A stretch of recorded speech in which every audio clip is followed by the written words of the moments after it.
Tēnā koutou, nau mai, haere mai. Hello everyone, welcome to the Walking the Shadowlands podcast. Let me be your guide as we take a walk into the realms of the unexplained, of the paranormal, of things that go bump in the night and haunt your dreams.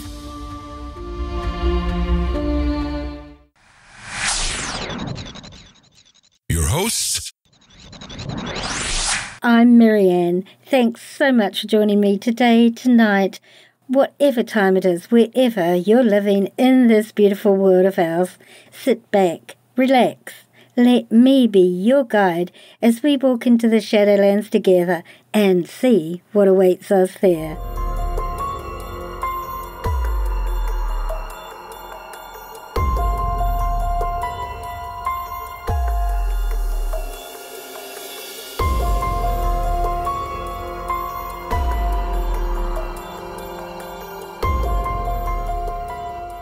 Kia ora. Hi everyone, welcome back. If you're new to our podcast, then thank you so much for joining us today. Let me set a scenario for you all. I want you all to imagine what it must be like to be a young single mum in your early 20s, living in a very isolated place with your sister living in a house next to yours way out in the country. One night you're just sitting watching television when you get a phone call from your sister, completely out of the blue. As a result of this phone call, you find yourself witnessing something totally incredible and scary. Then as a result of what you witness, your life, as you knew it, is shattered completely, and you become fearful for the safety of your young child, who's about 3.5 years old, yourself and your loved ones. The military and government officials that turn up threaten to remove your child from you if you don't comply with the official explanation they want the public to hear. As if that wasn't bad enough, as a result of this, you have a flood of memories come back that are incredibly traumatizing and turn your ideas of reality inside out. What would you do? How would you cope? How would you feel? This is the situation that my guest mum and he found himself in that night of the 21st of April 1991 at around 10:18 p.m. when a UFO crash-landed in the swampy marshes immediately behind their two homes in South Jersey in the United States. This is both my guest's recollections and what his mum and aunt shared with him in the years following this incident. As always, the question is, will you walk with me as we journey into this part of the Shadowlands and see what awaits us there? Then let's begin.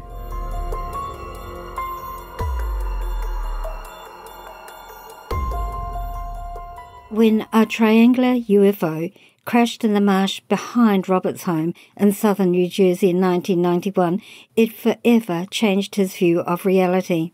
Now Robert is a disclosure advocate, helping others who have had an experience like his family's. My guest, Robert Earl White, as mentioned previously, was between 3.5 and 4 years old when he had his life-altering experience, along with his mum, aunt, and some of his mum's friends that were over at her house that night, or watching some sports game on TV. My guest, Robert Earl White.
really awesome to have you on my podcast, and thank you very much for agreeing to speak to me.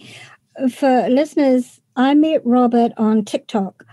And well, I saw a couple of TikToks he had posted about his mother's experiences, and I really felt like I wanted to talk to Robert and get to know a bit more about these experiences in depth and how they've affected him and his family's lives, because there's no doubt they have.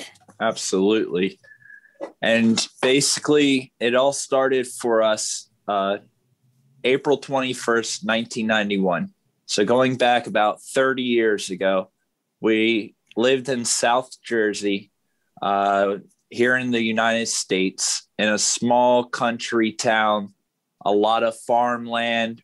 We lived in an old farmhouse, single mother, 22 years old. Mm-hmm. We had my grandfather she took care of that lived there. He was elderly. And then directly next door, we had my aunt's house. And my little cousin, about the same age, she was 38 years old and also a single mother. And we lived out in the middle of nowhere. We had a creek, a little waterway with a little bridge, one car at a time that could cross over it. And that waterway connected to a local nuclear plant. We lived very close to a nuclear plant. And throughout my research throughout the years, there's been a lot of stuff that has happened around this nuclear facility that we just so happened to grow up next to. Right. Long story short, April 21st, right around 10:18 p.m. at night, it was rainy. The cloud coverage was about 1,100 foot. So it was very low, and my aunt who lived next door, she woke up to use the bathroom and she looked out her bedroom window and she saw an elongated triangular object, which kind of looked like a helicopter, but it was completely silent, hovering above the tree line with 3 blue lights coming from like the 3 corners of what you would imagine an elongated triangle looking like. Right. But from the center of it, there was a bright white light. So she's watching it for a little bit. And this is 1991, before technology. I know some of the younger people might not be able to imagine this, but, so she goes back into her bedroom, picks up the phone, calls my mother. My mother was next door watching a baseball game with 2 of her girlfriends. I was upstairs. I was just about 4 years old at the time, and my elderly grandfather was sleeping in the other bedroom. My bedroom window, my bed was right near the back window, and the back of our house was the kitchen area. My mother hears the phone ringing. She runs to the back of, well, she didn't run. She went to go answer the phone. Well, what would it be? Right. So she answers the phone, and it's my aunt. And she says, Beth Ann. My mom's name was Beth Ann. And Beth Ann, look, there's something out behind the tree line, just hovering there. My mom looks, and she sees the same thing. Completely silent, 3 blue lights, had a slightly different perspective. Our house was like this, and my aunt's house was like that. Right. And they were right next to each other, and not many other houses. And they're watching it. My mom's 2 girlfriends come running over. They rush over to see what all the commotion was. They're watching it as well. I hear the commotion. I'm peeking out, but I normally leave myself out of the story because for the most part, I'm going over, the adults in the situation. Right. Where I was so young, it was traumatizing. But I can imagine. How old were you? I was 3.5, almost 4 years old. Yeah. Right at that age where you just start to understand things. And then not to spoil the story. So as they're all watching it on the phone with each other, we hear the commotion, we're looking. All of a sudden, red and orange sparks started shooting out of this thing, followed by a bright flash. And I don't say this in the story, but when I do interviews, I explain it. The white flash was something coming down and hitting whatever this craft was. Right. And when this happened, there was an explosion, but not just any explosion. And there's a lot of weird stuff about this case. When this thing exploded, that middle part, that white light they saw in the middle, the whole entire craft basically sucked itself into itself. It like imploded on itself. And that access on the outsides of it, like a normal explosion with, bright flash, and the access pieces flew all over the place. But the main core of it kind of sucked itself into itself, and it shot directly towards the ground in an explosion, in a beam ball of light, very hard to explain. And after that happened, obviously my mother, my aunt, everyone was really shooken up, whether not that this was necessarily an alien, a UFO. First thoughts that went through their mind was someone just died, some sort of craft. And the way it exploded and it kind of came down, it really scared them because it seemed like it was coming towards the house. Right. And yes, and it was very traumatic. So as soon as that happened, without hesitation, my mother hung up the phone. She called 911. And what happened after that became known as the Lower Alloway Creek incident. The small town in New Jersey is Lower Alloway Creek. And and then a bunch of wacky stuff happened after my mom made that 911 call. Right. Can I go back a minute? I didn't want to interrupt you while you're in the flow, but I'm not sure that I understood correctly. Did something actually hit the craft to cause it to explode? So a beam of light hit the craft and that caused the explosion. That's what I believed happened. I don't know if it was a beam of light hitting it or some sort of I'm sure most people have seen these balls of lights that are flying around. Imagine something like that, or a beam hitting it. Yes. But it was something external white light, some sort of external light that hit this thing that made the sparks kind of start shooting out of it. And then the engine, which is obviously, it was a highly advanced propulsion system of some sort, for it to explode and like suck everything into it and then boom, straight to the ground really quick. Wow. Yeah. Okay, that's what I thought you said. I just wanted to clarify because I wasn't sure if I'd heard correctly. So I can just imagine the emotions that your mum and your aunt must have been going through. Single parents with little kids to protect, young women, because they weren't very old, and their 20s is not old. They must have been completely traumatized and terrified. Well, one, that there was somebody had died, and two, what was it? So to get back to your story, your mum phoned the police. And, after my mother called the police, that's when things really, amplified. And it opened up a can of worms for my mother, for personal experiences. It changed everything, but it was covered up extremely well. Right.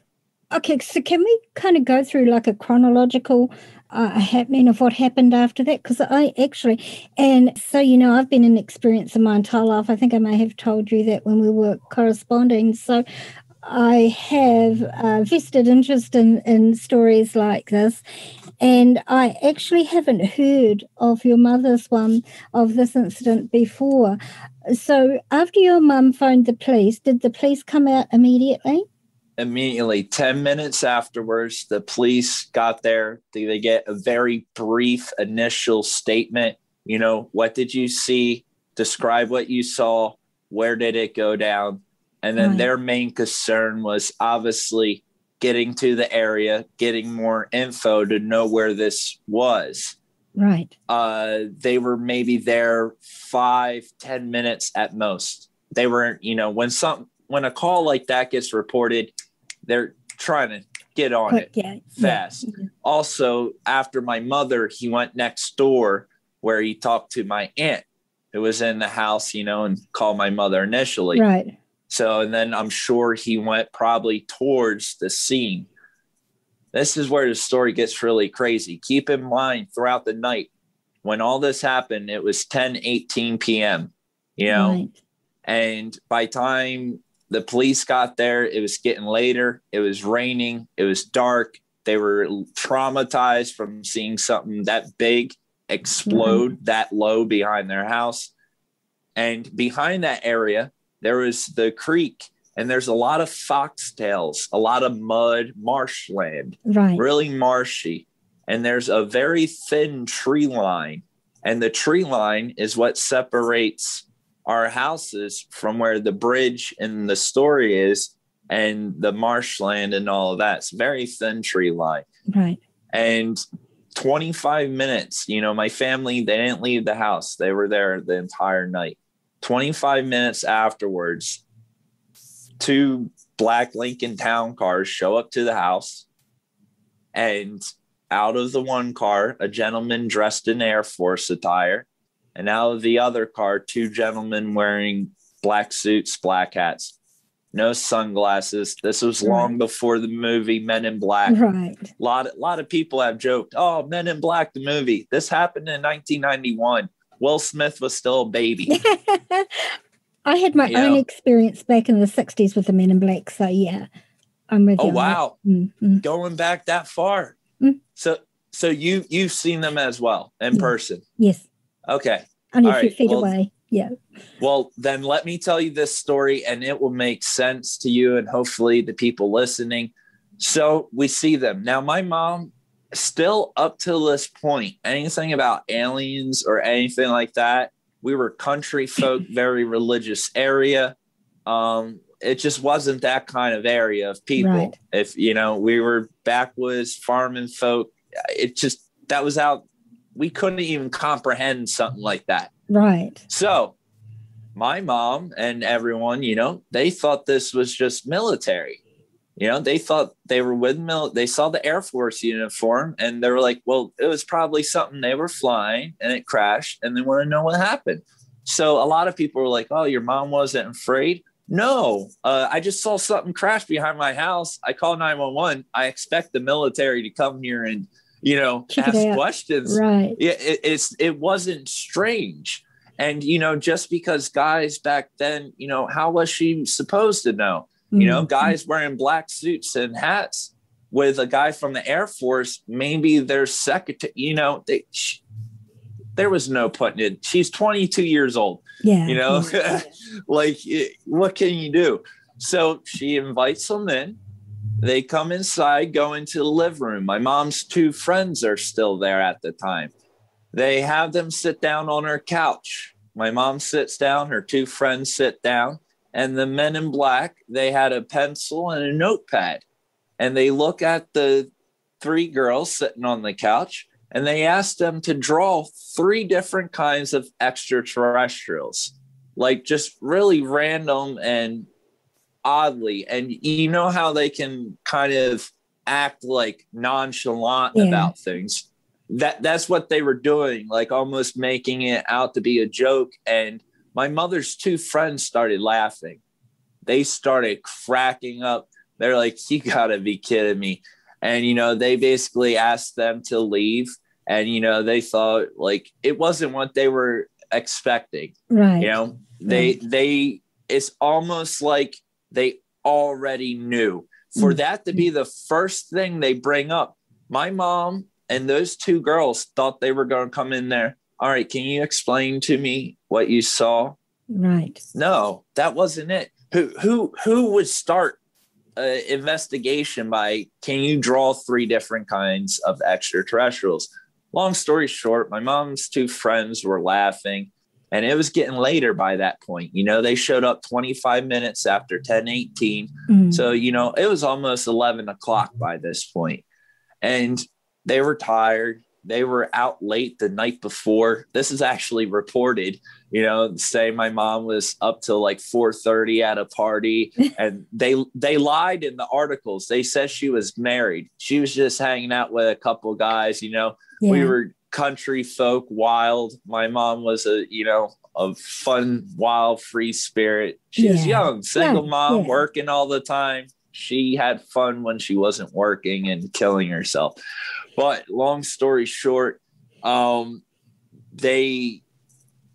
mom basically started to draw 3 different kinds of extraterrestrials. And at this point, the other 2 girls, they went ahead and left. And still at this point, they didn't think anything suspicious of it.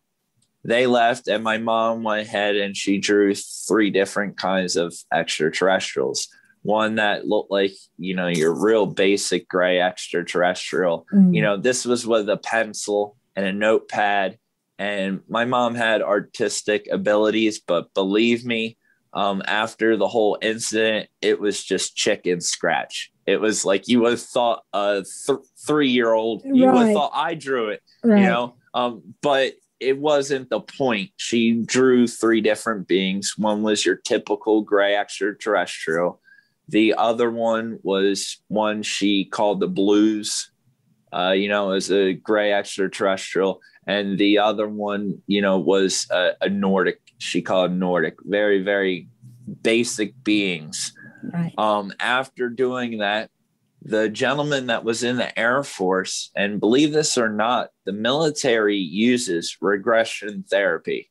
They use it for soldiers that go through post-traumatic stress disorder to gain intel from a combat situation in order to get every single detail. The gentleman that was with the Air Force, he was trained in hypnotism. Right. And he hypnotized or did a regression therapy, I should say, appropriately. Yeah. I don't want people to think he was going like that. It wasn't that kind of therapy. And they did a regression, a very brief one, very brief, no longer than maybe 10 minutes. And the stuff my mom revealed, meanwhile, the men in black were standing in the corner listening to everything my mom was saying, unfortunately. And to just kind of go past that, basically at that point in moment was the moment my mother realized that these beings have been, dealing with her since she was a baby up until the present day. Other than that, when my mom was a child, she would wake up with strange scars. My grandmother would tell her, you just scratch yourself, strange dreams, weird feminine problems. She got her menstrual cycle extremely young and just weird things like that.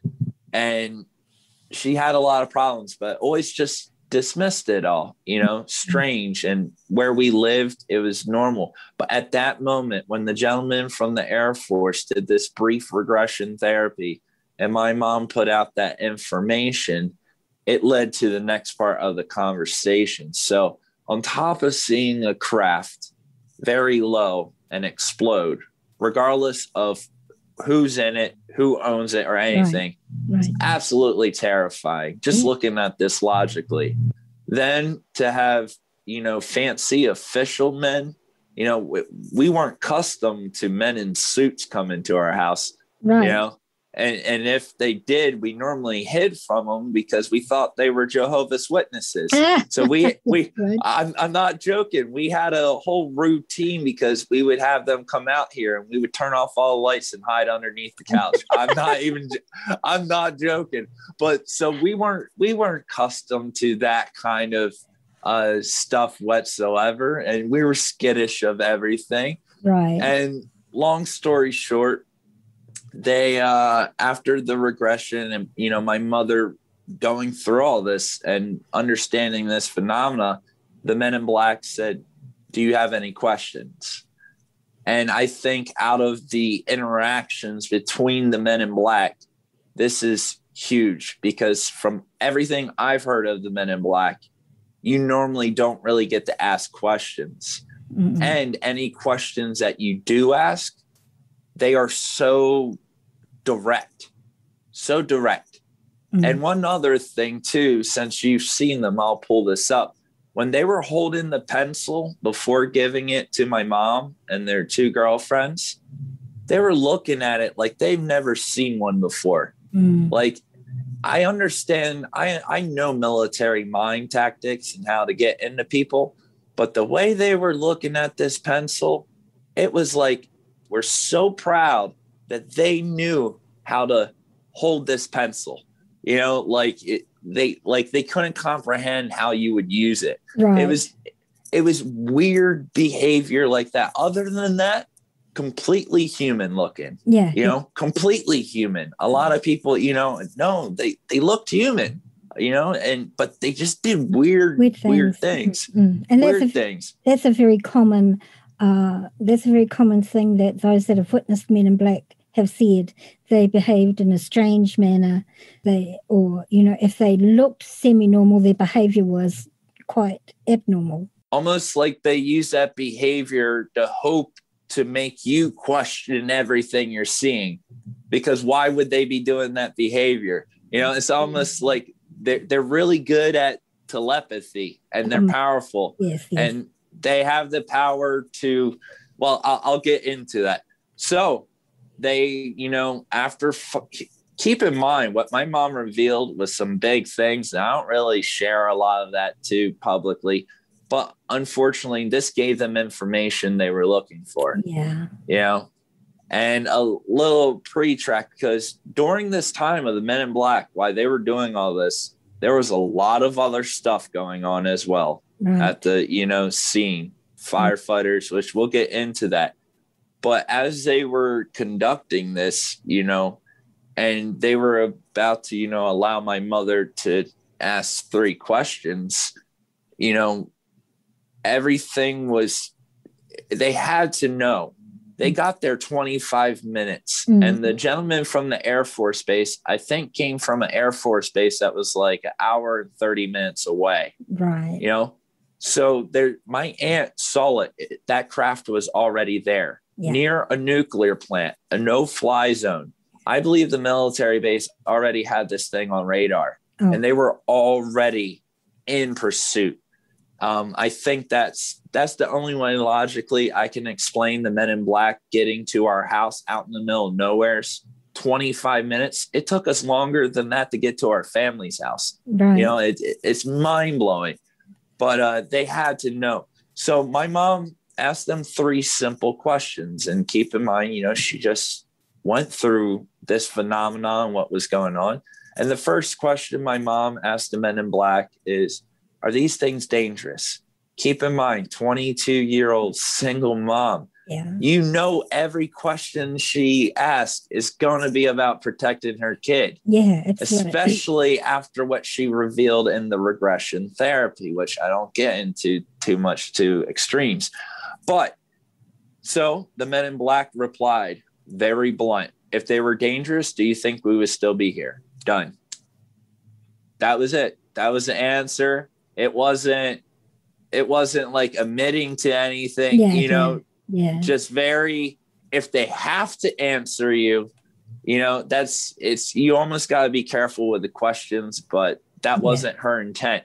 She didn't, you know, she wasn't trying to hound them. She wasn't even thinking that, you know. The second question my mom asked was, you know, why don't people know about these things? Much better question, you know, much better question. And they said, we're doing everything we can by preconditioning. Within the next 10 years, you will see signs of extraterrestrials in every movie, books, music, media, all of the above. And this is 1991, you know? Can I interject here? Further to that, in the 80s, in the late 80s, I was told by my star people that the governments had been given notice that they had to let people know of the extraterrestrial presence, or the choice would be taken out of their hands. And that was when the preconditioning started. Yeah. And that's it, preconditioning. Yeah. That's exactly what it is. And see, I was just about 4 years old. So when I was watching my cartoons Although, I knew better to keep my mouth shut about these things. And I did. And I went on to do really good things. I kept my mouth shut about it. And I would watch this, and they were right. I would see it. And, every other little boy was watching these cartoons, just la, la, la, la, la, la. Yeah. And I was and now I'm starting to show them to people again because I remembered them when I saw them. But long story short, that's what they said. And it was also funny because 1991, 10 years, growing up, my mom, all of us, we always thought disclosure was going to be 2001. We didn't get that. Honestly, we got the complete opposite of that in 2001. We all know what happened. Big distraction happened, in New York City, and then war started. It's almost like the disclosure, according to them, was supposed to happen in 2001. It seems like at any time this starts to get close, there's another big distraction to throw everyone off, you could say. Right. So the third question after they answered, which once again, it was really brief. The third question my mom asked, after realizing these beings are taking her and she's not in this house, and she realized this in the regression. And she asked the men in black, when these beings are taking me, what would happen if something happened to my elderly grandfather or my baby boy? And the men in black don't expect questions like that. Right. And when you ask the right question, sometimes they got to spill a little bit. And that was a very specific question. And this is what the men in black said. They use small grays that stay behind. And if anything was to happen to your baby or your grandfather, they would have you back. And they took their hand and they snapped their fingers. Yeah. And when they snapped they were so proud. They knew how to do that. Yeah. Human beings snap, that arrogance. You know what I'm talking about. Yeah. And that was it. And they said, any more questions? My mom said, no, that's it. And then they said, okay, tomorrow, many different media outlets are going to come here, investigators, the newspapers, asking you what you saw and what happened. And you will say it was a helicopter, or we will take your son away. So think about everything my mom revealed in the regression. Think about my mother's 3 questions, all involving protecting me. What did they use against my mother? Of course. Me. Of course. That's what they did. It's what they did with my mom as well. That's what they do. They're honestly harmless, but they're great at telepathy. And they know the very thing you're afraid to lose. Right. And the thing they didn't plan on was, someday that 4-year-old little boy is going to grow up and not have anything left to lose. Yeah. And that is dangerous to them. And now the thing I've loved the most, unfortunately isn't here anymore. So they don't really have much on me. Yeah. But long story short, that's what they said. My mom said, I understand. And my mom played to the script. Right. She played to the script. After that, we never saw them, heard of them, nothing ever again. Nothing ever again. My mom did exactly as she was told, but things went a little deeper the next day, but we'll get into that. Right. And real quick, so what was going on at the crash site? Why the men in black were at our house? We weren't leaving. Right. Turns out my cousin, which was the fire chief at the time, and a lot of people, after kind of speed this up, I kind of got to go forward and go backwards to really explain this real time to you. Okay. So last June, I found articles after 30 years of not having evidence, not having proof that this ever happened. I found articles. And after I found the articles, I made a documentary. After I put the first part out going over the articles, I had a flood of witnesses come in. Wow. And this is where it gets really deep. And this is how I started to uncover what was actually going on at the scene. Right. And coming from like reputable adults, you know, these were adults, these were police officers. This is all well documented. A lot of people were involved, no doubt about it. They had 2 other people call the police station. They were about 20 miles away and they saw it, where it was in our backyard. But they were so far away, they thought it was a helicopter flying extremely low. Right. And because it was near the nuclear plant, everyone was confused. Right. So the fire trucks, as they were approaching the scene, which the fire trucks arrived about 40 to 45 minutes after the initial phone call to 911. You know, it was Sunday night. It was late, raining, country. It took them a while. So as they're approaching, they're in the fire truck and they're very high up and they can see into the marsh and the foxtails and the mud. And they saw gouges and it was all ripped up and messed up. And as they got a little closer up ahead, they saw large black tarps laying out on the marsh, big black tarps. And there was a gentleman from the Coast Guard armed and he flagged them down and they were like, you know, hey. And he said the situation is under control and he ordered them to go back around. After they turned back around. And also keep in mind, there were no burn marks or fire marks in the crash area.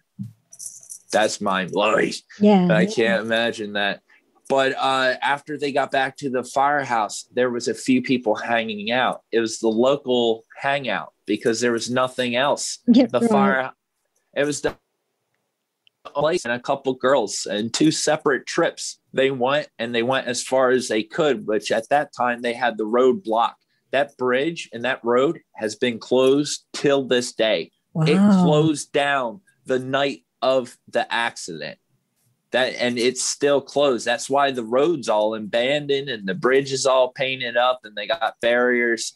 Why do you think it's closed? Is it because there's maybe nuclear fallout or radiation or something? There's a lot of speculation around it. The official thing they were saying was the structure became not stable. But at the same time, during that time, they had very large trucks carrying material, right? Big trucks.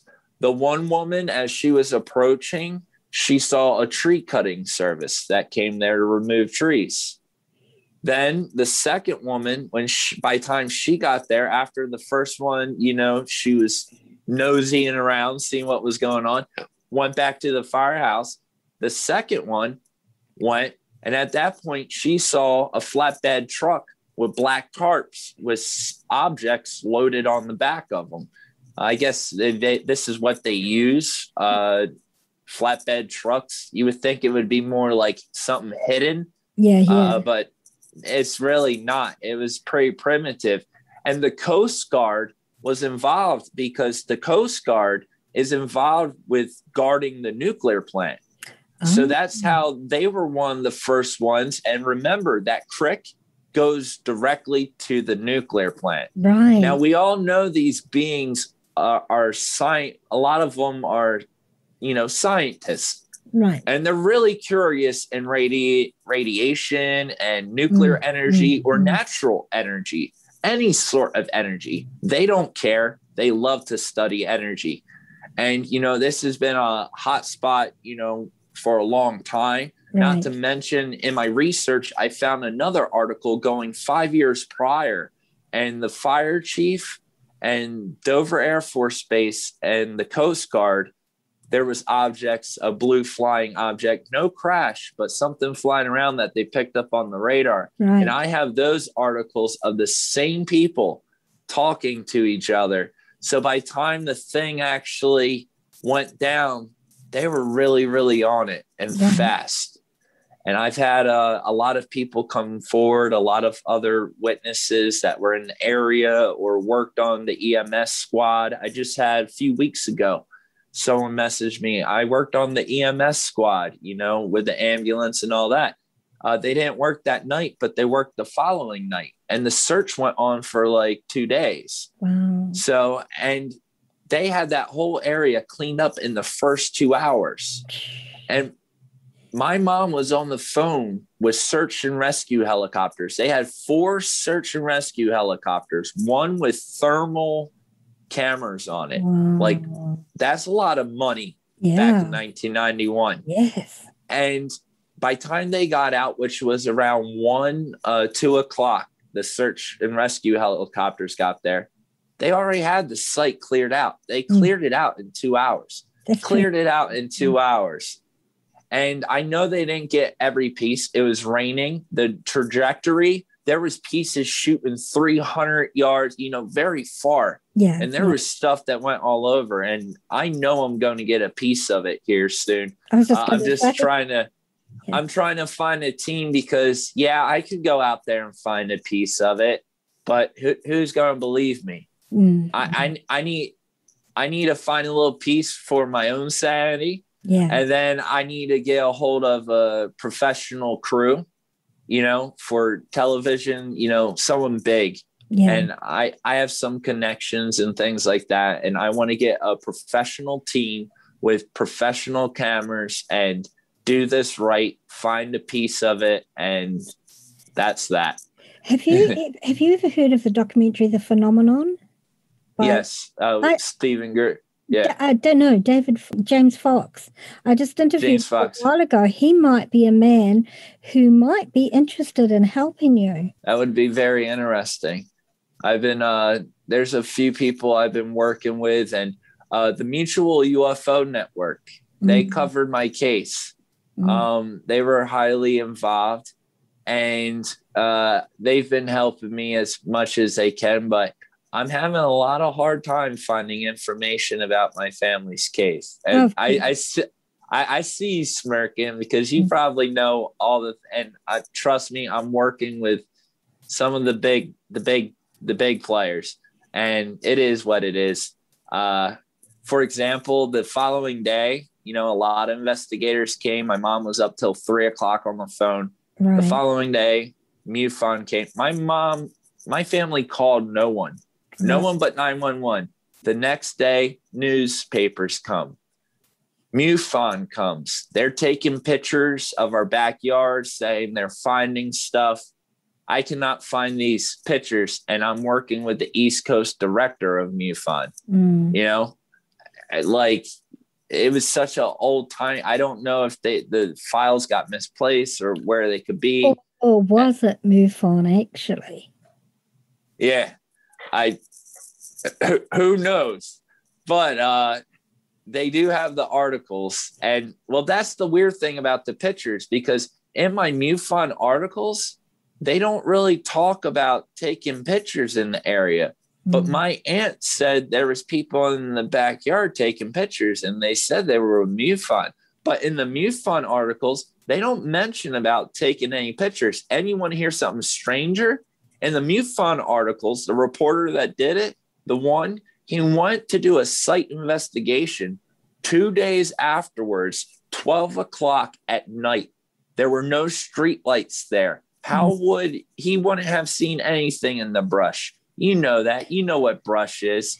There's no way. Who investigates a site for tire marks, tree cuts, gouges in marshland in a place with no street lights, 12 o'clock at night? But very suspect day, very suspect.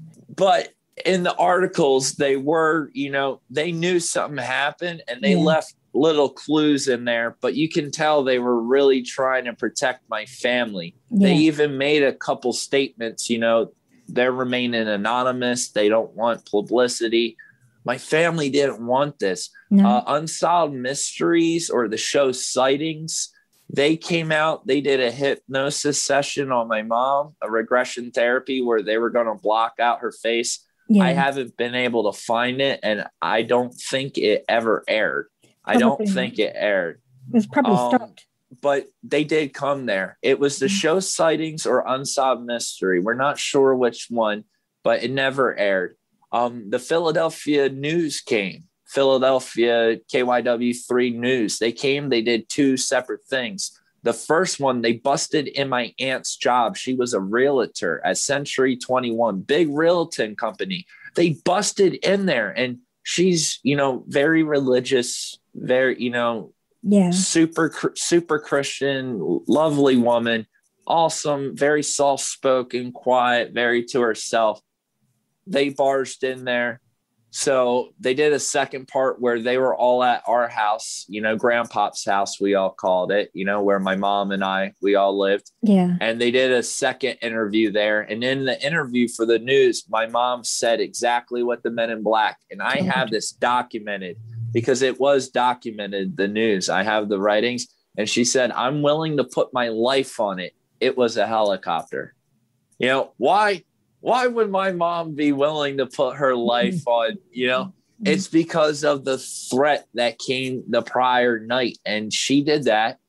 But MUFON was asking her about her dreams. Keep in mind, she had a brief regression therapy. Yeah. So as coy as possible, she told them about the dream she was having before the night of the crash, going out to a half-wooded area, seeing 4 mongooses walking erect, unison. Some of the grays are hive-minded. Yes. Some of them, the clone ones, some of the Zeta Reticuli, all of those cats, some of them have these hive minds, and they do operate within unison. Not all of them. I have to make that clear. But they were approaching her, and she saw 3 to 4 hamster cages with red and orange twist ties going around the bars. And she also saw 2 large snakes, and she felt like she was protecting the snakes from the mongooses.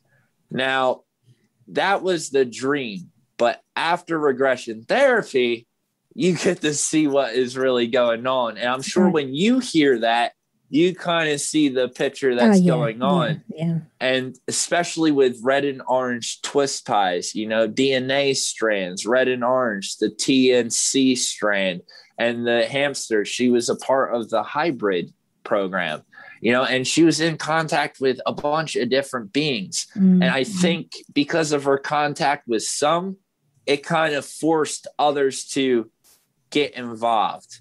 I think it was, you had ones trying to protect her, and you had ones trying to use her genetics. Right.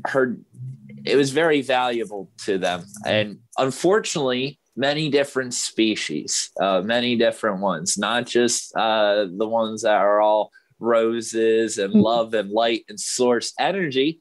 There's ones where we are just genetic material, and that's how it goes. And I can accept that, but to be on the receiving end of that can be traumatizing. Pretty Although traumatizing, yeah. My mother says she was never afraid. She says she was never afraid. Not even with the ones that were doing things that were questionable, against maybe our codes of ethics and the way we look at the universe. But, she says she was never afraid, not even with, the ones she called the tall whites. They are these tall gray extraterrestrials with very light, almost, white, but light gray. They're very old beings. They are also the ones that fly the elongated black triangular craft with this Kapal, system of energy. And they were one of the beings involved. And my mom was also involved with the blues, which, the Arcturians, coming from the Arcturian star system. Was she told where they came from, or was that just innate knowing? This was when it all first came to her, like growing up, she had her own names for these things. Right. She always had her own names for these things. And she never really asked, but certain ones she kind of did. Like we always called the Zeta Grays. The little Zeta Gray. We always knew that's what we called them. We called them Zeta Grays, which there's a couple different species, and they have their own names, and they come from slightly different. There's Zeta Reticuli 1, Zeta Reticuli 2. There's 2 star systems that is complex, not to get off topic. But, and keep in mind, when I was growing up, I'm her child. She really simplified things. And whether they were telling her more, there was a lot my mom didn't tell me until I got older. And a lot of it, for the most part, they never really went over that. The thing that really stuck with her the most, and the thing that kind of haunted her, was her encounters with her children. It seems like everything else, like, experiments, things they were doing to her, that would come and go and she can live on with that. Right. But anytime she would see her children, this is what she would be like up in the middle of the night crying about.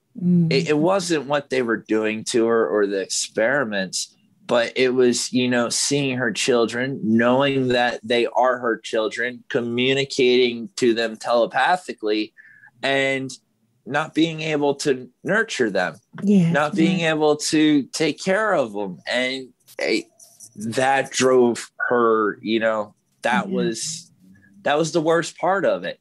And on top of that, more than the UFO crash and the alien abductions and encounters, my mother was having, the response you would get from the public if you were to talk about this. This is my aunt, she's still alive. Unfortunately, my mother passed away last year, 2 months before I found the evidence proving our family story. It's almost like she orchestrated all of this to happen. Like there's a lot of things she didn't tell me. I know she didn't tell me. And now, she's not here. I'm starting to figure everything out. And I just wish it was the other way around. But it's the way the universe goes. But it found the articles, and that's why I made the documentary. I did the thing to honor her and help other people, because there are thousands of people that have had your experience, her experience, so many people that are going through this. And, I remembered at a young age, around 5 or 6, 7, being at a party with my mom, they're having a bonfire. Someone talks about, a movie with an alien in it or something casually. And my mom would bring up the crash story and talk about her alien abductions. They would all start laughing at her. And I remember her crying and like running off. And that just, that stuck with me. And being young, and I knew she wasn't lying. And I saw how people were treating her. So I just basically found out, keep my mouth shut about this. And unfortunately, she did. And what she did was drink alcohol, because when she would drink alcohol, they couldn't abduct her and do these experiments. She was putting poison into her bloodstream. Therefore, it wasn't that valuable, the hybrid. And she said the abductions would stop. And, and I'm sure that's not the only reason, I'm not blaming it all on extraterrestrials by any means, but not having people to talk about, about these things and learn how to empower yourself, which is a shame, because towards the end, when she was starting to get sick and stuff, she got really into Reiki. She started hanging out with spiritualist people. She finally, towards the end of it, things were starting to awaken. She finally found some peace. Yeah. And at that point it was too late though. And, and not having evidence or proof, it just makes it harder to share your story. Where after I found the articles, I had some very, good evidence to present. And by doing this, I was hoping that I could help people. And this experience and, the abductions my mom was going through, like I said, what was more scarier, than the crash or the aliens, honestly, was the men in black threatening my mom to take me away and people's judgment. That's worse than the whole phenomena. Even worse than the babies, I remember when we had our Men in Black experience, we saw a UFO over our home in the middle of a city. The next morning, the Men in Black were at our place, not hours later, the next morning, and they traumatized my mother. She was the same age as your mum, in her early 20s. And I remember there were three men in black in my case. And I've talked about it in previous episodes, but they traumatized her so badly that she slammed the door on them and then went and tried to light a cigarette, and her hand was shaking so badly that she dropped the cigarette lighter. It was just, and she was by herself because her husband was out of town. And so, and she had little kids in the house. So I know how it must have been for your mum, because I remember how it was for my mum. It really traumatized her. And to me, the men in black one of them said to the other, well, what about the little girl? Because I was standing at the door with mum. Oh, she's too young. She won't remember. Well, yeah, big mistake on their part, because since then I've talked about it every opportunity I've gotten. I've spoken about it, and I've never been shy about talking about my experiences. And I've had people do the same thing to me that your mum went through. But you know what? I don't care. I know what I experienced. I know it's real, and it's my mission to speak out about it.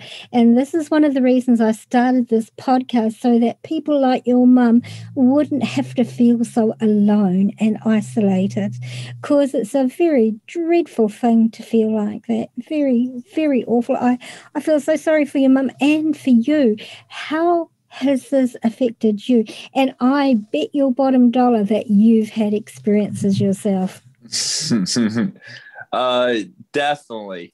And I'm absolutely the same way with the Men in Black. I know this is a podcast, but I have a T-shirt with the UFO and the Lower Alloways Creek, and on the back it's a Men in Black. I don't want to spin around for audio purposes, but there's a Men in Black, and it says "Crickers keep secrets," and I'm like kind of making fun of them. But how has this affected me? Like I said, I was 3.5 years old. At the time, as I was told by my mother and my grandmother, it really traumatized me. I do have memories of bits and parts of it, and a little bit more, but they at the time the movie Aliens was out. I had a lot of the alien toys, and they would come with comic books, and they had to take all the comic books away, because see, the reality of these things being real versus Hollywood making monsters out of it. I'm in one ear, I'm hearing, hey, these things are real. And then I'm playing with toys and reading comic books where I'm like, well, if those are real, are these things gonna, and it was cool. It was a balancing act in finding, that, just because you see it on TV doesn't mean that it's real, but it's based off of something that is real. Keep an open mind. It's things are based off of things that are things indeed. And so I started having that, but I was having really bad nightmares, and it wasn't about the alien toys. That's just what my family thought. My family was constantly talking about this. My elderly grandfather would yell and say, "Stop talking about it. You're scaring the youngin'. You're scaring the youngin'. You're scaring the youngin." In that old Southern voice. And because I guess it was scaring me, but I remember having very vivid dreams of strange things around that time. Just things that every now and then they kind of come back to me. I can't piece it together. And it was a dream, but it doesn't, the dreams don't make sense. I don't think they're relevant to the case. I think it was something else going on after the UFO crash happened. But as far as abductions or anything like that, I don't think I've ever had that experience. I don't think I've ever been abducted by aliens, although I'm definitely in contact with them. That there's no doubt about that. And I've seen them with my own eyes in my living room. I had my own encounter. Listen to this, 2012. And here's the kicker. Last year, when I found the articles of my family's UFO crash, we didn't know the exact date. That's why it took 30 years. I didn't know when it happened.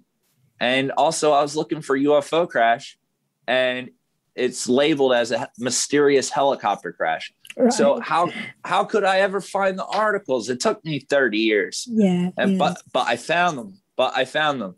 And so, you know, all this time went by, and just last year I found out the date. Which was April 21st, 1991. Just turns out the day that I saw this energy being light thing, I don't know, whatever it was. When I saw this, it was 21 years to the exact day, April 21st, 2012. The exact same day. And at that time, I didn't know that was the day of the crash. Right. And I didn't know that experience was that day until last year, because once I learned the date, I went on my Facebook. And during that time, when I saw that being, it kind of gave me a mass download, and I started writing math problems and all this wacky, wild stuff. And I took a couple goofy pictures, and like I had like quantum physics of the triangle and matrixing codes, you know, just stuff like that. And I was just goofing off. Math is fun. It's 2012. I was young, dumb. And I went back and I looked at the date, and it was April 21st. So whatever this encounter is in this being, it's, you know, I believe it has something to do with whatever took out that triangular UFO, almost like it was checking in on me. Very interesting. Now, I really felt really strongly that you would have had contact, and I don't necessarily call them abductions because I'm not an abductee. I'm a contactee. There's a difference. Yeah, exactly. Against my will. I've always, and my earliest memory with encounters was when I was 3. So I could really relate with what you were going through. But for me, it was the opposite. It wasn't scary in the least. However, listening to your story, I knew quite clearly that you have had encounters probably your entire life, but the rest you may not remember. But at the stage that you visually saw this being, and I'll ask you what he looked like in a minute, you were mature enough at an emotional level where you could deal with it, whereas before you weren't, because you had everything else that you had to sort out in your life. Absolutely. And I agree with that. And that was a big part of it. And throughout my life, they've only gave me what I could handle. Correct. And believe it or not, for example, when I was, after I graduated high school, I went to Bible college. I became a pastor. I was in the church, and, you know, I was always, you know, meditating, praying, things like this, and always trying to help humanity, although I wasn't like and I'm not a religious person by any means anymore. I've studied a lot of different religions. I've also lived in the Middle East, where I studied Islam and other things like that. I've studied everything, and I've traveled where I needed to go to get stuff done. Right. And I've always had these, you know, like you said, there's a big difference between abductee and contactee. I'm definitely a contactee, but they've always gave me things in their own timing, and timings I can handle. And I'm not gonna lie, after I had that experience with that ball of light, it got really hard. And when you read of stories of people in history that have had encounters with these beings and some of their reactions afterwards, it makes sense. And it makes total sense of why, you know, a lot of people, it really makes you question anything. And after I saw that ball of light, you know, to have that much information come at once, it really kind of starts to go to your head. Right. And it's really overwhelming. Yes. And I guess I was a really slow learner. Like, this has always kind of been me, and I'm still learning things. I'm like way behind the curve. I think, you know, my mom was the thing being worked on. And, you know, I just kind of look at myself as a science project, you know, let's see what happens. And I'm a little behind the curve on things. But when I saw that ball of light, It showed me a lot of things, and I called my mom, and that's when my mom really started to explain things more about, who I am and etc. and all that. And it was a lot to take in. And I remember at one point I kind of hit a low, and I said, well, if I'm this, or I'm supposed to be doing that, because I was just getting all this information. It was just too much. I was hearing things from my ancestors. It's not just aliens. No, of course. I was hearing my ancestors first before the aliens, right? And it's like, what is going on? It was over, especially when you have ancestors like mine. It was just too much. I'm like, well, okay, if I end it, if I end my life, if I take it, I can stop everything. I was arguing with them after I saw this ball of light because I didn't like what they were showing me. I didn't like it. And I said, well, if I'm a part of your precious plan or whatever, and keep in mind, that was just my ego from all this information coming to me. Yeah. I didn't realize all of it. And this is why they don't drop this information on people. This is exactly why they don't do it. So, it was a lot. I said, well, just stop it. None of that stuff has to happen. And they told me, you're nothing special. If it's not you, we're just going to choose someone else. And that's it. And when they said it like that, I'm like, I started thinking about it more and trying to accept and trying to find ways to, just go on with having a normal life. And eventually, that year was really, really bad. After I saw that ball of light, which at the time, my ex-wife, she saw it too. It terrified her. Yeah. And eventually, after all of these experiences, she ditched me in Florida. I ended up moving to the Middle East, and I taught English there for a while. And I did that. And then I came back to the States. I've been all over, done a lot of things, but it was a lot of change after I saw that ball of light. I went from having this kind of life, my church kicked me out, called me a demon, because, I saw a ball of light, and we were having a meeting and they were getting on my case and stuff. I was in a Christian metal band, and I would tour around the country, playing concerts, doing prayers of salvation, living in a van with 5 dudes spreading the gospel. I'm sorry, that sounds a lot like Jesus to me, and that's what we were doing. And we were really reaching a lot of young people coming from broken homes that listen to angry music. And we were making positive words and really trying to help people. So, like, no matter what I've always done, the center of it's been about helping people.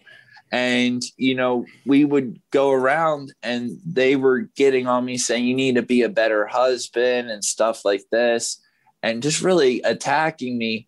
And I quoted something out the Bible, and they said, that's not in the Bible. And there was an old Bible on the table, and I grabbed the Bible and I opened up the Bible, and it was the exact page and the exact verse of what I said was in there. And they pulled out the whole demon. Right. And I opened up, and these were like the elders of the church. I wasn't going around talking about my ball of light experience publicly. And I was a pastor. I went to Bible college. I wasn't just some guy attending there. I was the future youth pastor. I was on the worship team. I was a big part of it. I put help with the floors there, mission trips, everything. And when they called me a demon, that hurt so bad. And it's like, the only reason I at that time became a Christian is because when I read the Bible and I heard the alien encounters in there, I said, I can get behind this. And I would ask Christians, you believe this? They said, absolutely. And then as soon as I start to share my story, that's a lot like these guys. Oh, I'm crazy, right? Yeah. I think the answers are in history, not just the Bible. All cultures, all religions have so much light. We just got to learn to see it. I just interviewed a chap yesterday who've had on my show before. He wrote a book called Escaping from Eden, and his latest book, which I've heard of that. You've heard of him? He was a pastor for like 33 years. He taught theology. He studied all the ancient texts, not only the Bible. He studied linguistics. Really amazing chap. One of my favorite people to talk to. And he had an accident and he hurt his leg. And so he thought, well, while I've got this time, I'll go through Genesis again because there's things in here that really don't sit with me. And so he did. And through his studies, he came to the conclusion that the Genesis stories are about aliens creating humankind. Absolutely. I could add on that really, really, really. Absolutely. Oh, I wish this was a video. Yeah, I can see. Yeah. But absolutely. The story Genesis actually comes from ancient Sumerian. It was, it was an oral tradition. And that's exactly what it is. Even in the Bible, it's plural. It uses Elohim. They made us in their image to be like their likeness. It's plural. It's nothing singular at all. Yeah. And even down to the rib cage. Do you know the rib of the human body holds the highest amounts of human DNA? It's one of the spots on the body that contains the most DNA in the fatty part around the ribs. Interesting. And what was used to make Woman? It's genetic engineering. Engineering, yeah. And that's just the story of one creation. You should go and listen to the episode. It's really cool. In fact, I just replayed it last week. It was one of my replays. It was my last one. Escaping from Eden. It's really, you will find it will resonate so well with you. And, of course, this guy experienced the same things when he started speaking out and saying, hey, like he taught pastors to become pastors. That's how involved. He was an archdeacon in the Anglican Church. He was the church doctor, so he did the exorcisms, or I don't know what they call them in the church, but he did those sort of things as well. He was really, really heavily involved in. Now he's got people who don't even want to know him. Most of them have been pretty good. Some people will say, well, we'll still be friends, but I'm not going to read your book.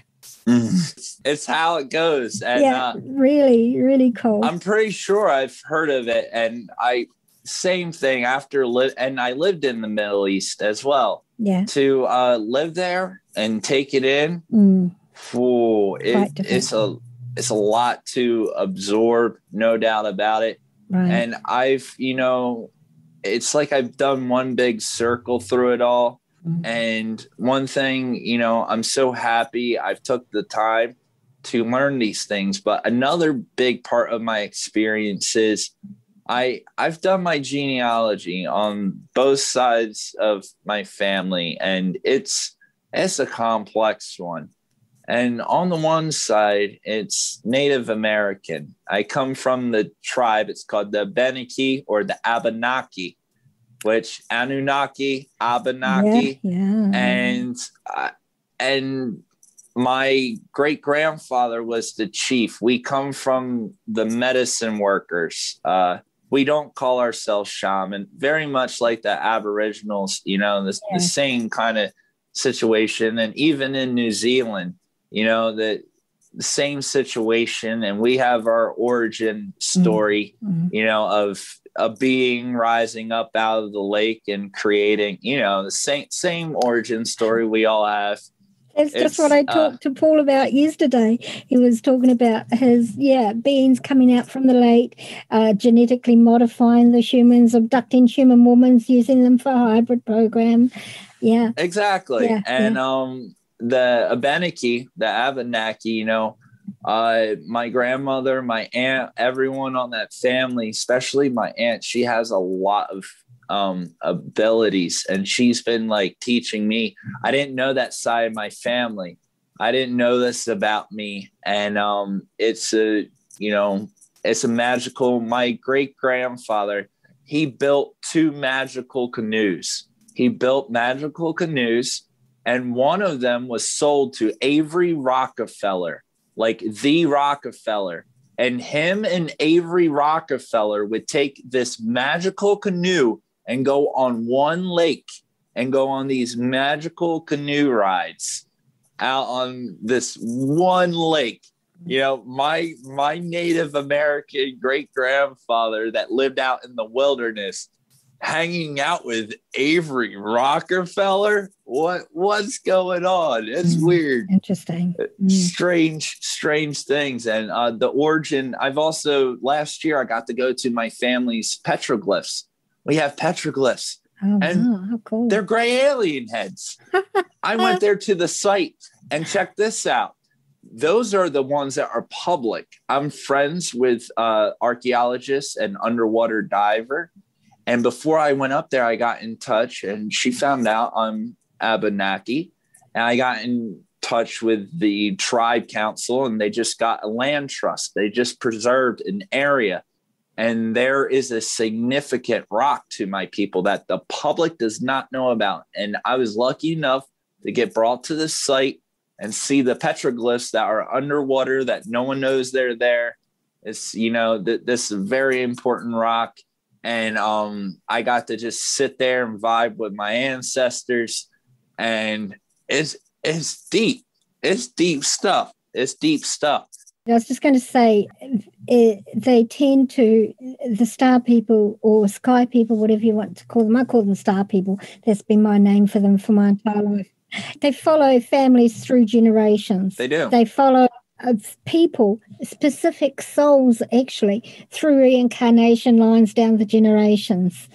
And for the abductions, one thing I've learned in my research from the abduction aspect and these hybrid programs, maternal.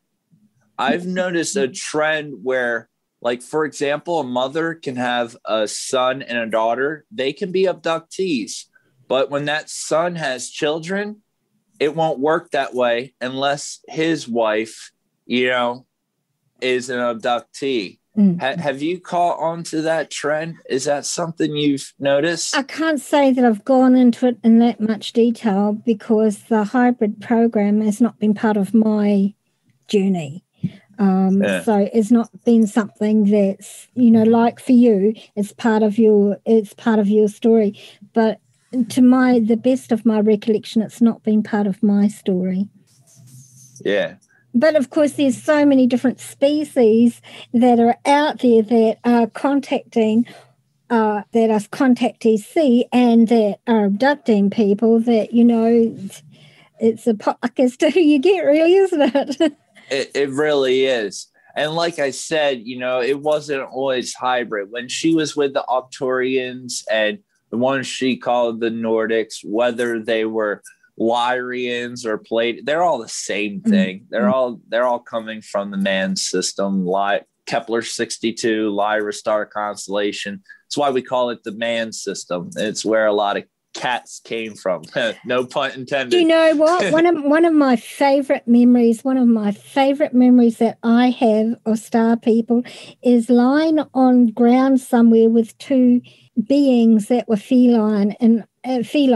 They had the Lani. I don't know what species. It's never bothered me what species they were, but I loved these beings. And we were just lying on the ground. I had my head resting on the tummy of one of them who's lying on the back, and we were just chatting away about, I don't know, but it was just very relaxed and it was very loving, and it's my favourite memory. And I think that's why I've always loved cats. I love cats so much. They're amazing. They're known as the Lani. They come from the man system. There's also more humanoids. They're actually not cats. They would get extremely offended. They just had feline. I remember their fur was very, very short, more like thick hair, but very soft, beautiful beings, beautiful. And I don't talk about them often because that's one of my favorite memories, is just lying down there were the three of us just enjoying each other's company. It wasn't stressful. There was no pressure. It was just very loving. And, to me, it's never mattered where a being comes from. What matters to me is how they make me feel. Exactly. And use your intuition. Yeah. And that can tell you everything you need to know. Absolutely. Regardless of what they look like. Because there's some really ugly ones that are actually sweethearts. And there's some pretty ones that aren't so pretty. The ones, that's what I'm always telling people, the ones that are the very worst ones are absolutely beautiful, the Greek god type. You would look at them and drop your drawers, but they're the ones you really don't want to have anything to do with. Nothing. They're the ones that control the system currently. Absolutely. But not for much longer. Their day is rapidly drawing to a close. So we're getting kind of all over the place here. Let's get back to your mum. I'm so sorry. That's my fault. I get excited when I talk about this because obviously it's a huge part of my life. I mean, it's as much a part of my life as breathing is, Yeah, absolutely. So how did this, I assume after a while the interest died down for your mum and your family? Yes. My mom cut it off. She stopped, my aunt wouldn't pick up the phone when it rang. Yeah. And my mom stopped meeting MUFON. They came out 2 other times. They recorded her hypnosis sessions. Yeah.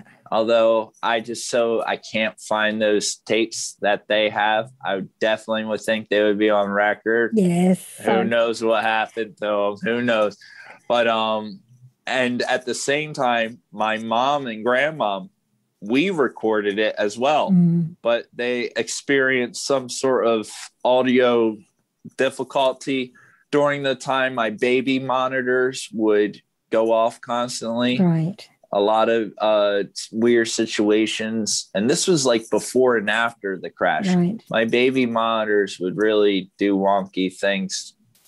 My mom would tell me. Some of these things I don't remember all that well, but certain other things I do, certain parts stuck with me. A lot of it, it's blurred. I don't remember the baby monitors going off, but from what I'm told, that's what was going on. Right. But it was a lot of different stuff going on. And my mom basically just, cut it off because she wanted to protect me. And what these beings were doing with her, if she would have, went really public with it, this would have been the Roswell of, New Jersey. And my mom knew that kids are ruthless. Yes. And I would have went to school and people would have, aliens are raping your mom, just really inappropriate. Yeah. And she didn't want that life for me. Oh. And she sacrificed, everything in order to protect me. Of course. Of course, as you would. Of course. And I can see that as difficult as this has been for you, this journey has been, it's also prepared you for what you're doing now, which is educating people. Yeah. It's been a journey. And,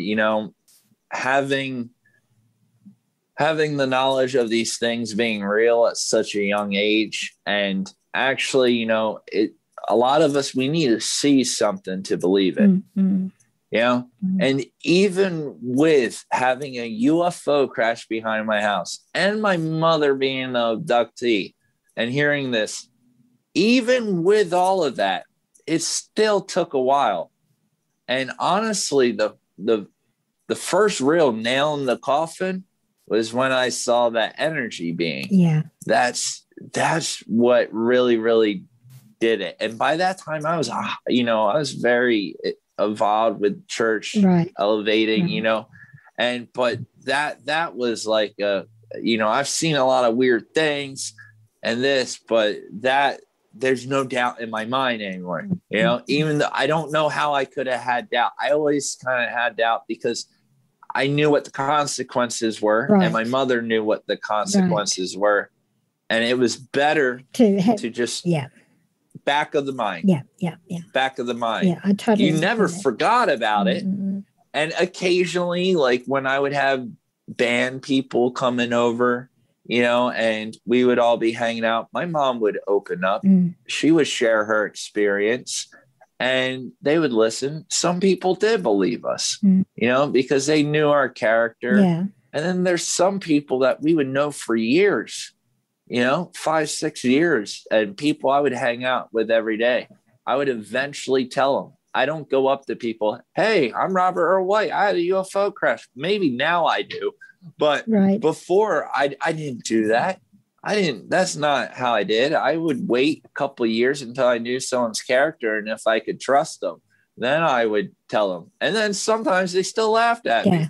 And I'm like, and oh man, I've had many tears over that, because that feeling of knowing with no doubt in your mind something happened and no one believes you. And that's why I made it my mission to help people. Like, for example, maybe my mom didn't have to drink, to bury this if she had other people to talk to. Yeah, exactly. And I hope I share in the story, it can encourage people to come out and share their experiences, because we all have a little piece of the puzzle.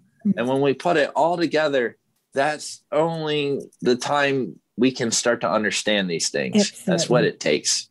Absolutely. For sure. Oh, good for you, Robert. Well done. I know it's very, very difficult. And like, I can only speak for me.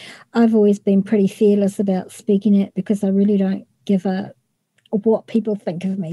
I've developed us over I'm 65 this year, and over my lifetime, I've gotten to the stage, really in my 30s, I got to that stage where I thought, who cares what people think? I just don't care anymore, because I know what's true. I know what's real. And if they're still sleeping, well, that's their journey, and that's where they're at this point in time. And like yourself, it's about helping people to know that they're not alone, know that we as a species are not alone, and that there is so much coming for us, great things coming. Like this year, I think is going to be a very exciting year in terms of what's coming up. Yeah. Absolutely. There's a lot of things. Always, listeners, please remember this. There are two narratives to everything. Correct. And this is a complex one. For example, my stepdad, he works for Space Force, NASA. He builds things. And some of the things he's building, he's warned me of. And what's going on right now, people, they cannot. It's a lot going on. And my stepdad warned me. He said, you have a lot of work to do. And I'm taking one player's narrative, I'm twisting it, and I'm playing the people's disclosure. We've kind of started a movement, few people I work with. We are the disclosure, because I believe disclosure comes from the experiencers like you and I. The abductees, not from the ones that have spent everything to bury it, cover it, and make us question our sanity. Yeah, absolutely. We are the disclosure. Absolutely. I agree with that. And that's one of the reasons I started my podcast. Educate, to spread the word. Good for you. And I knew when you started talking that all these experiences have prepped you for what you're doing now, which is what you've been trained to do, what your star people have taught you to do your entire life, even though you may not have conscious memory of it. They're really good at that. Very good. They whether you're on the path or not, it don't really matter what turns you take. No. They're going to make sure you end up where you needed to be for whatever reason they want you there to be for. And, like, for example, when it comes to, although I'm not religious, I know the religion so well that if someone is religious, I can explain these beings in a way where they don't have to leave their religion. This ain't about No. leaving their religions. It's about understanding it differently. That's all we have to do. We don't have to leave any of it. We just got to look at it differently and remember one important thing. Love is the key. Love one another. And I say that laughing and joking, but it's like really, really hard to do. It is. One of the things, the most profound thing that I recall one of my favorite star people saying to me was this. And I've repeated it so many times, my listeners are probably sick of it, but it hit me on a soul level, and that's this. They said to me, Marianne, when you do anything, you must do it from your heart. When you think from your heart. When you speak from your heart. When you act from your heart. And absolutely, those are the most profound, wise words that I've ever heard. And since then, I've really tried to live my life like that. And sometimes, Robert, we don't have to say anything to people. Just being in their presence, our energies automatically, we say more with our energetic bodies than we do with our words. Absolutely. And I've always been a high energy person. I've always been, a lot of stuff I do on my TikTok, that's comedy, but it's actually strategic. Of course. I have my ways of getting around things and telling people what's going on, but if they're not ready yet, they can laugh at it. I said, what is it about? Is it about how many people I'm reaching? Or is it about how good I'm making myself look? Mm-hmm. How educated I'm making myself look? Mm-hmm. How about I drop the ego and my pride? How about I drop that and let's see if the message gets out there? Because it's not about me. It's about planting seeds, isn't it? That's what I've learned. Mm. That's exactly what it is. Mm.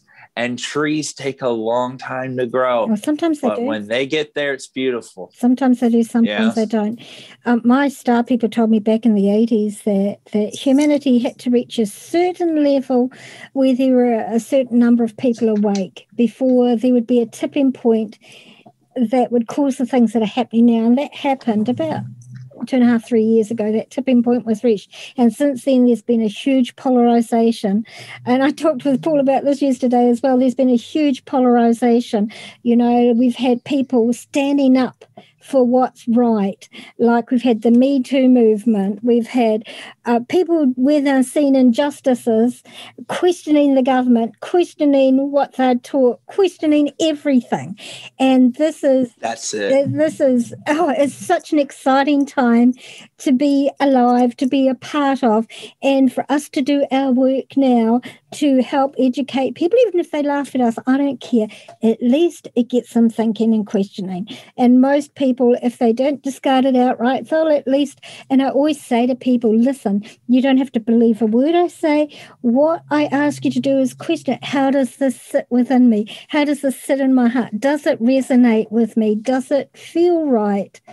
Or does it make me feel uncomfortable, uneasy, scared, Take what resonates with you and discard the rest. And then question everything. Yeah, question everything. Because with the right question, you get to find the right answer. Correct. You can't get the answers without asking the right question. Correct. Where can people find you if they want to contact you, if they want to know more about you? Where can they find you?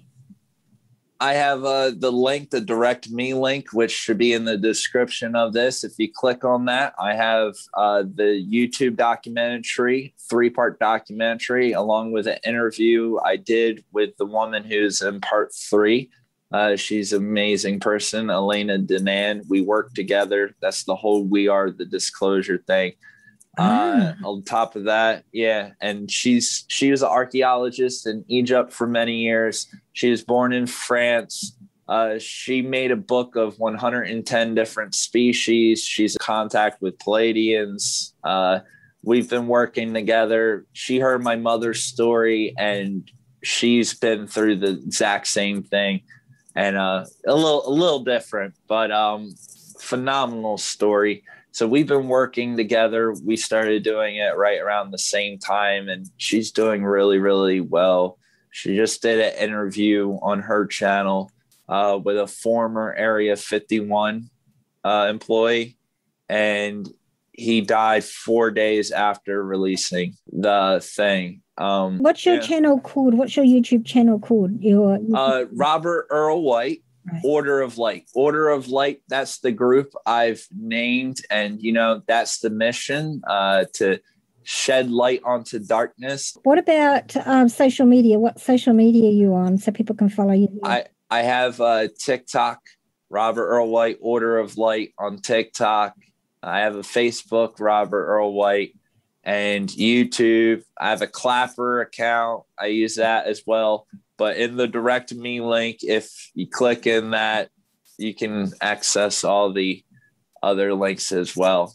So mostly just TikTok and YouTube. I've just been so busy. I spend most of my time in messages talking to experiencers.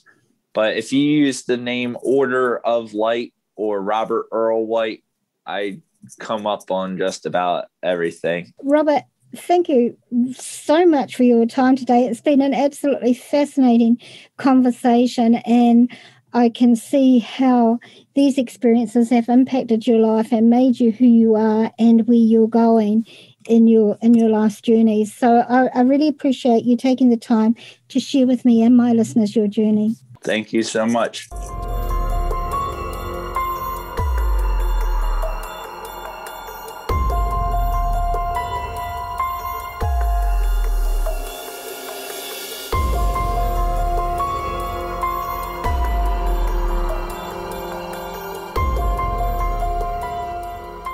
I found it incredibly sad for both Robert's mum and Robert, how she was threatened, intimidated, and coerced into going along with what the government, at that stage, wanted to be the official story. That of a helicopter crashing, how traumatizing and terrifying that was for her. One can only imagine. That government, and in fact most world governments, have a lot to answer for, especially in the way that they have treated people who have had experiences over the decades, threatening, belittling, and encouraging the humiliation of those brave enough to speak up about it, all done through social manipulation and engineering of the general public's attitudes towards the subject. And even with this so-called new attitude of the government and military that they are tooting in all the media since the release of that document a little while ago, that document that basically said, well, we have these crafts, we don't know what they are or where they come from, but they're not Russian or Chinese. They're not swamp gas, weather balloons, Venus, or any other of the excuses we've used for decades. We don't know what they are. I'm calling bullshit on that one. They absolutely do know what they are. And this experience Robert shared with us today is a glaring example of their knowing. But they're only presenting a very watered down, very carefully worded document intended to pacify some of the general public, but those of us, like Robert and myself, we know the truth from personal experiences, as do countless more of us out there. And as my star people told me back in the 80s, if the world's governments don't release this information to humanity as a whole, the choice will be taken out of their hands. Will be taken out of their hands. The governments over the past 3 years have been slowly and steadily increasing the social manipulation using social engineering of the general public to get them to the stage where they, for the most part, now accept at least the potential of life existing off this planet and visiting us. However, they are also priming and presenting them as a potential threat to national security. But honestly, These beings are so very, very far advanced from us that really, if they wanted to destroy us or take over humanity, they would have done so many times over by now, and there would have been nothing we could do to stop them. So don't buy into the national security propaganda that's been put out there for you all to absorb and accept. That's nonsense. Utter and total rubbish. Just rubbish. My guest Robert has the right idea. We, the people who've experienced these things firsthand, we are the disclosure. Hopefully now more of us will start speaking up and telling of our experiences, both good and bad, with these beings, our neighbours and perhaps distant relatives that do not live on this planet. But indeed, visit us. It's time for humanity to come of age and recognise that life, intelligent life, absolutely does exist off this planet. It's time for humanity to take its rightful place amongst our intergalactic neighbours. In the words of that fictional Star Trek captain Jean-Luc Picard, make it so.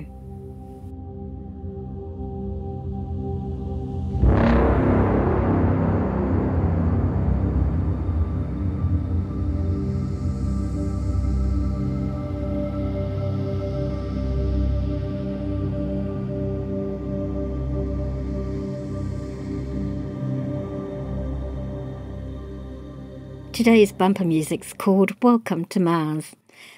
Before I end this episode, I want to remind you all that this is the final episode for Season 7.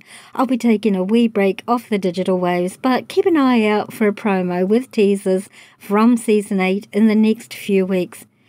But of course, this is only a break on here. Behind the scenes, I'll be very busy interviewing and recording episodes for the next season, doing social media posts, etc. So, not actually a break for me, just a pause is all, so I can catch my breath and get ready to give you great new episodes. I already have about 7 guests lined up, ready to interview, so a busy but enjoyable time coming up. Just so you don't miss out on this promo or on any episode, make sure you subscribe on your favourite podcasting platform. This podcast is available on all free podcasting platforms, including iHeartRadio and Pandora as well.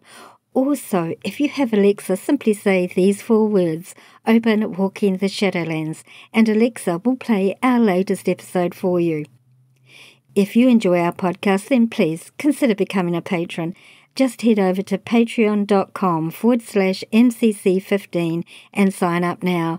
As a patron, you get early access to the podcast episodes and a special members-only page on the podcast website that has bits which end up on the digital cutting board. And you can download full written transcripts of each episode. Also, you get my absolute appreciation and gratitude. Patreon.com/MCC15. Check out our Facebook page, Walking the Shadowlands, our Instagram feed of the same name, and our Twitter feed at Shadowlands10, TikTok under Walking_the_Shadowlands. Like and follow for teasers of our upcoming episodes. If you don't have a smartphone, then you can listen to the episodes from the podcast website, www.walkingtheshadowlands.com. For those hearing impaired, there's a full written transcript of each episode on the website, so you don't miss out at all. Tell your friends, tell your family, tell your workmates about our show. Encourage them to listen and to subscribe also. The more, the merrier.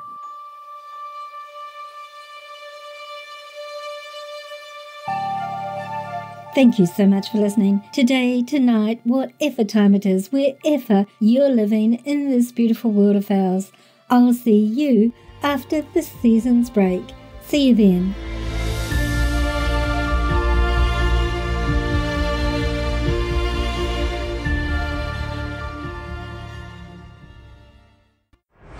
Thanks for listening.